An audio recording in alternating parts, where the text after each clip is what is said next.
నమస్కారం అండి. నా పేరు డాక్టర్ ఆర్ఎంపి శెట్టి. జ్యోతిష్ శాస్త్ర విభాగంలో గత కొన్ని సంవత్సరాలుగా అనేక విషయాలు మీకు తెలుపుతూ వస్తున్నాను. మీరు చూస్తున్నారు, అనుసరిస్తున్నారు, లాభపడ్డారు. ఇప్పుడు నేను చెప్పేటువంటి ఒక ముఖ్యమైనటువంటి విశేషం ఏమిటంటే, మీనరాశి వారికి 2025 సంవత్సరంలో సంవత్సర ఫలితం ఎలాగుంటుందో వివరించబోతున్నాను. జాగ్రత్తగా వినండి. అయితే ఈ చెప్పే ముందు, ఈ విషయాలన్నీ కూడా మీకు తెలియజేసే ముందు ఒక చిన్న విన్నపం.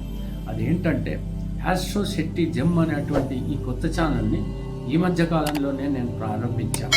దయచేసి మీరు సబ్స్క్రైబ్ చేసి నన్ను ప్రోత్సహించండి. మీకు నేను చేయబోయేటువంటి అద్భుతమైనటువంటి విషయాలన్నీ కూడా ఇక ముందు మీకు ఖచ్చితంగా తెలుస్తాయి. ఆ తర్వాత మీరు విజయవంతంగా మీరు జీవితాల్ని గడిపేటువంటి అవకాశాలు మీకు లభిస్తాయి. కాబట్టి నన్ను నమ్మి దయచేసి సబ్స్క్రైబ్ చేయడానికి పూనుకోండి, నన్ను ప్రోత్సహించండి. ఇకపోతే మరి మీనరాశి వారికి ఈ యొక్క 2025 సంవత్సరంలో ఎలా ఉంటుంది, ఈ సంవత్సరం అంతా కూడా వీళ్ళ పరిస్థితులు ఏమిటి అనేటువంటి విషయం నేను క్లుప్తంగా చెప్తున్నాను. జాగ్రత్తగా వినండి.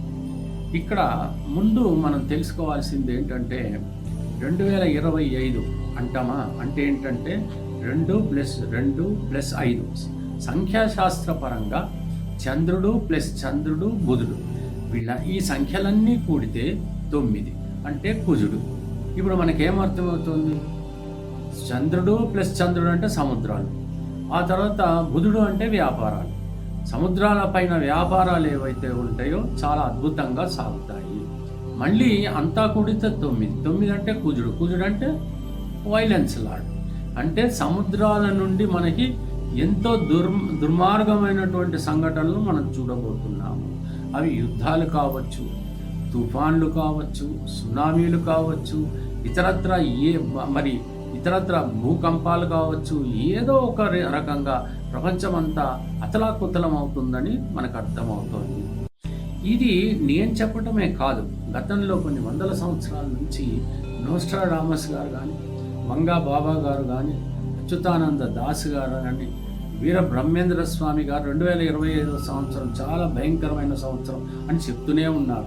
ప్రపంచవ్యాప్తంగా అలాంటి పరిస్థితులు ఎదురవుతాయని ఒక రకంగా మనం చెప్పచ్చు. కారణం ఏమిటంటే, ఆ రోజు 2025 మార్చి 30వ తేదీన అన్ని గ్రహాలన్నీ కూడా ఒక దగ్గర ఉండడం, ఒక గురువును ఆ తర్వాత కేతువు మినహాయించి అన్ని గ్రహాలు మీనరాశిలో ఉండడం. యురానస్తో పాటు అన్ని గ్రహాలు ఎప్పుడైతే ఉంటాయో, ఇది షష్టగ్రహం కూటమి కాకుండా 7 గ్రహాలు ఒక మీనరాశిలో ఉండడం అంటే ఏంటంటే, మేషరాశి అనేది ఆరంభం, మీనరాశి అనేది అంతం.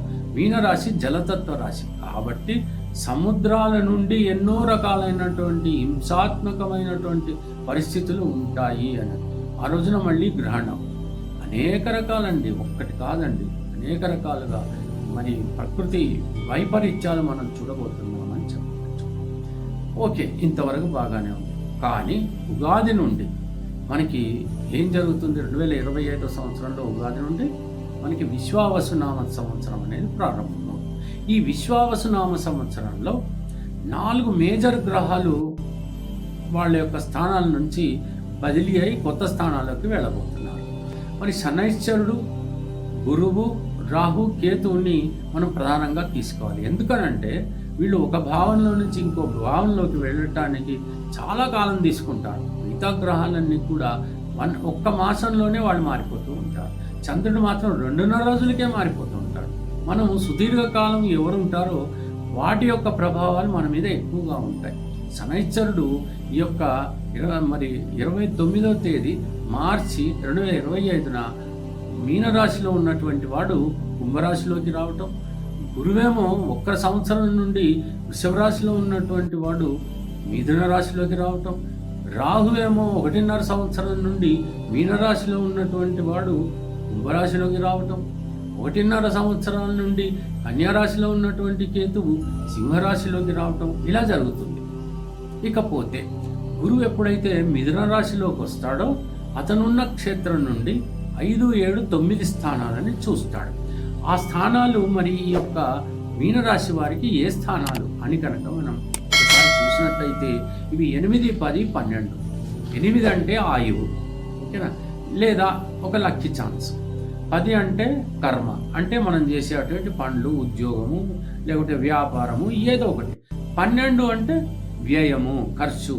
అంటే ఇక్కడ ఏమవుతుందంటే కష్టపడి పనిచేస్తాం, కొంచెం ఆరోగ్య పరిస్థితులు అటు ఇటు అయినప్పటికీ కూడా పర్వాలేదు, కష్టపడి పనిచేస్తాం, ఖర్చు కూడా అలాగే పెట్టుకుంటాం. మరి ఈ ఖర్చులు అనేటువంటి విషయానికి ఆదాయము ఎంత, వ్యయము ఎంత, మరి రాజపూజ్యం ఎంత, అవమానం ఎంత మనం చూసుకోవాలి. ఆదాయం మనకి 5, వ్యయము 5, అంటే 5 రూపాయలు మనం కష్టపడుతున్నాం, సంపాదిస్తున్నాం, 5 రూపాయలు వ్యయం, ఖర్చు కూడా జరిగిపోతుంది. మరి రాజపూజ్యం ఎంత, 3, అవమానం ఎంత, 1. ధర్మబద్ధంగానే ఉన్నాం మరి, కానీ ఒక్కొక్కసారి చిన్న చిన్న అవమానాలు మనం పొందుతున్నాం. దానికి ఏవైనా కారణాలు కావచ్చు. అయితే 5 వ్యయం అన్నాం, సంపాదించింది అయితే 5 వ్యయం. ఎందుకు ఖర్చు అవుతుంది? ఏదో మంచి పనికి ఖర్చు అవుతుంది. ఒక వివాహం కోసమో, లేకపోతే ఏదైనా పుట్టిన దినం కోసమో, లేకపోతే ఏదైనా వాహనం కొనుక్కుంటేనో, లేకపోతే ఏదో ఒక ఫ్లాటో ఏదో కొనుక్కుంటేనో, అట్లాగా ఏదో ఒక శుభకార్య రీత్యా వ్యయం జరుగుతుంది అనేది మనకి గురువు వల్ల అర్థమవుతుంది. ఆ తర్వాత వచ్చేసేటప్పటికి మరో విషయం ఏంటంటే, ప్రొఫెషన్ రంగంలో ఉన్నటువంటి వాళ్ళకి బాగుందండి, గౌరవం మాత్రం అద్భుతంగా అత్యాశకు పోతేనే అవమానపడతారు. ఆర్థిక పరిస్థితి బాగానే ఉంటుంది, గౌరవాలు దక్కుతాయి, అత్యాశకు పోతే అవమానాలు పడతాం. అది మాత్రం ఎందుకు? అది డాక్టర్లు అయితేనేమి, ఇంజనీర్లు అయితేనేమి, సాఫ్ట్వేర్ ఇంజనీర్లు అయితేనేమి, లాయర్లు, ఎవరైనా సరే. మరి ఇంకొకటి, వ్యాపారస్తుల విషయంలో తీసుకుందాం. అందరూ ధర్మబద్ధంగానే నడవడానికి ప్రయత్నిస్తారు. ఏదో ఒక కారణాన ఏదో ట్యాక్సులు ఎగ్గొట్టడము, లేకపోతే ఎక్కువ రేట్లకు అమ్ముకోవటము, ఇలాంటివన్నీ చేసినప్పుడు అవమానం పాలు పొందేటువంటి అవకాశాలు. ఇకపోతే చలనచిత్ర రంగం అద్భుతంగా ఉంటుంది, దానికి వచ్చిన ప్రమాదం ఏమీ లేదు. వివాహాలు ఖచ్చితంగా జరుగుతాయి, అటువంటి ప్రమాదాలు ఏమీ జరగవు. కానీ ఏదేమైనప్పటికీ కూడా శనైశ్వరుడు మీనరాశిలో ఉంటాడు కాబట్టి ఈ యొక్క మీనరాశి వాళ్ళు కొంచెం ఆరోగ్యం విషయంలో మాత్రం ఎట్టి పరిస్థితులు జాగ్రత్తగా ఉండాల్సింది. యోగా చేయండి, ప్రతిరోజు యోగా చేయండి. భక్తి శ్రద్ధలు అనేటువంటిది అవసరం. ప్రతినిత్యం దత్తాత్రేయ స్వామిలో, దక్షిణామూర్తిలో అష్టాత్తరంతో చదవండి, ఆదిత్య హృదయం చదవండి, ఆరోగ్యం బాగుంటుంది. అందువల్ల వచ్చే ప్రమాదం ఏమీ లేదు. మహామృత్యుంజయ మంత్రం చదవండి. ఇవన్నీ కూడా అంతా కలిపితే 10-15 నిమిషాల్లో అయిపోతుంది. ఆ మాత్రం భగవంతుని కోసం మీరు వెచ్చిస్తే ఎటువంటి ప్రమాదాలు లేవు. హనుమాన్ చాలీసా అతి ముఖ్యమైనది. ఎందుకంటే ఏలినాటి అని కనుక హనుమాన్ చాలీసా చదవడం అనేది చాలా ముఖ్యమండి. ఈ భూమి మీద ఏలినాటి శనికి హనుమాన్ చాలీసా ఒక్కటి మాత్రమే పరిహారం, మరొక పరిహారం మాత్రం ఎట్టి పరిస్థితిలో లేదు. శనైశ్వరుడికి నూనె పోస్తారా, బెల్లం పెడతారా, పూలదండలు వేస్తారా, అక్షింతలు, నువ్వులు చల్లుతారా, నల్ల నువ్వులు చల్లుతారా, స్తోత్ర, ఇవన్నీ కాదండి. హనుమాన్ చాలీసా అనేటువంటిది మాత్రం ఈ యొక్క ఏలినాటి శనికి కానీ, అర్ధాష్టమ శనికి కానీ, అష్టమ శనికి కానీ అద్భుతమైనటువంటి పరిహారం. ఇది మీరు అర్థం చేసుకుంటే చాలు. ఎన్నో కష్టాలు పడుతున్నారు, ఈ మాత్రం చేయండి, చూడండి ఫలితం ఎలా ఉంటుందో. ఇకపోతే మరో విషయం ఏంటంటే, విదేశాలకు వెళ్ళాలి అనుకున్నటువంటి వాళ్ళకి ఖచ్చితంగా అవకాశాలు లభిస్తాయి. అందువల్ల ఎటువంటి సమస్య మీకు రాదు. ఇకపోతే ఇంకొక విషయం ఏంటంటే, మీరు తీర్థయాత్రలు వెళ్ళినప్పుడు ఎట్టి పరిస్థితుల్లో జాగ్రత్తగా ఉండాలి. ఆ తర్వాత ఏదైనా విహారయాత్రలకు వెళ్ళినప్పుడు జాగ్రత్తగా, ఎక్కడికి వెళ్ళినా నీటి విషయంలో జాగ్రత్త.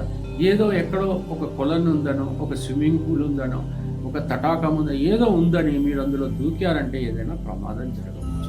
నీటి ప్రమాదాలు ఎక్కువగా ఉంటాయి కాబట్టి కొంచెం జాగ్రత్తగా ఉండడానికి ప్రయత్నించండి. ఆరోగ్యం కాపాడుకోవడానికి ప్రయత్నించండి.